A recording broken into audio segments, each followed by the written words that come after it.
চিনাকি জুবিন গাৰ্গ যেন হেৰাই গৈছে ক'ৰবাত জুবিন বুলিলেই এক সুকীয়া আৱেগ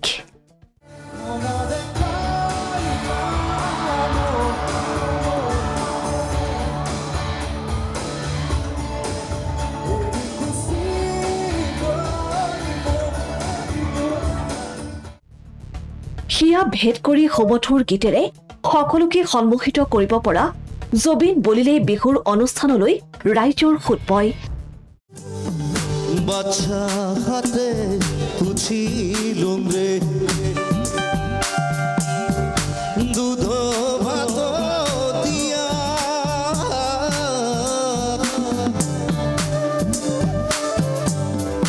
যাবাৰ কালে গেল ৰে পাখি নৱপ্ৰজন্মৰ সাৰ্থক জুবিনে যেন এতিয়া হেৰুৱাই পেলাইছে নিজৰ অস্তিত্ব ও নাহৰ ফুলাৰ বতৰ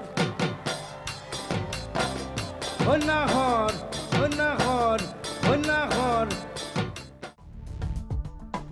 আন কালফেৰে জুবিনৰ মন্তব্যক লৈ ব্যাপক চৰ্চা এইবাৰ ৰাজহুৱাকৈ মঞ্চত অপমা সত্ৰৰ প্ৰভুসকলক এই যে প্ৰভু ঈশ্বৰ বুলি কোৱা যায় মই সেই শব্দটো বেয়া পাওঁ সত্ৰাধিকাৰ প্ৰভু ঈশ্বৰ বুলি কৰা সম্বোধনৰ মুকলি বিৰোধিতা জুবিন গাৰ্গৰ এই যে প্ৰভু ঈশ্বৰ বুলি কোৱা যায় মই সেই শব্দটো বেয়া পাওঁ You cannot be. You cannot be God. জুবিনৰ ধৃষ্টতা মানসিকতা নৈতিকতাই যেন উদঙাই দিলে জুবিনৰ শিল্পী সত্তাক যিখন মঞ্চলৈ জুবিনক সা সন্মানেৰে সপ্তসিন্ধু বঁটা প্ৰদানৰ বাবে নিমন্ত্ৰণ জনাই আনিছিল সেইখন মঞ্চতেই অগণন ৰাইজৰ উপস্থিতিত সত্ৰাধিকাৰক দুৰ্ব্যৱহাৰ কৰি বিতৰ্কৰ আওতাত সোমাই পৰিছে কণ্ঠশিল্পী জুবিন গাৰ্গ মাজুলী গড়মূৰ পবেৰুণ কলা পৰিষদৰ ৬৬ সংখ্যক কেন্দ্ৰীয় ৰঙালী বিহু অনুষ্ঠানতেই মাজুলীৰ ঐতিহ্যমণ্ডিত শ্ৰী শ্ৰী গড়মূৰ সত্ৰৰ সত্ৰাধিকাৰ পৰমানন্দ গোস্বামীৰ হাতৰ পৰা সংগীত সূৰ্য বঁটা গ্ৰহণৰ পাছতেই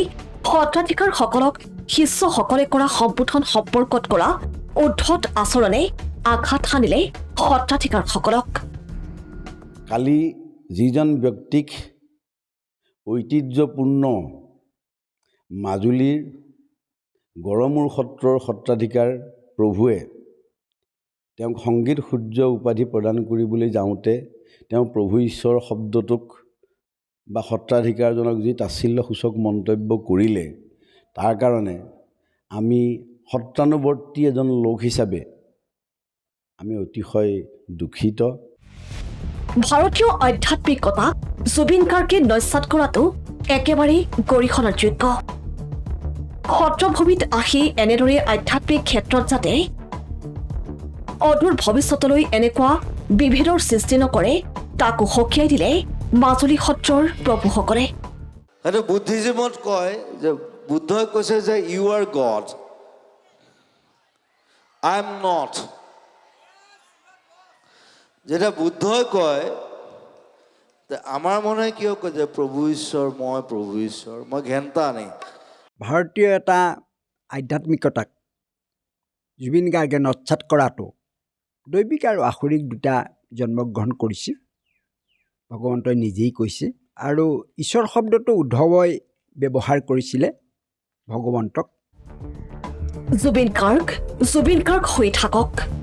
জুবিন অসমৰ সম্পদ অসমৰ মানুহৰ আৱেগ আছে জুবিনৰ কণ্ঠত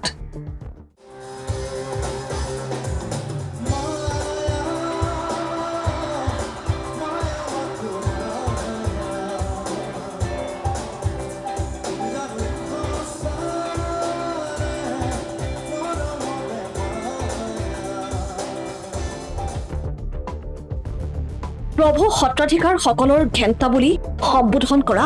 জুবিনে পিছে পৰৱৰ্তী সময়ত নিজৰ ভুল স্বীকাৰ কৰি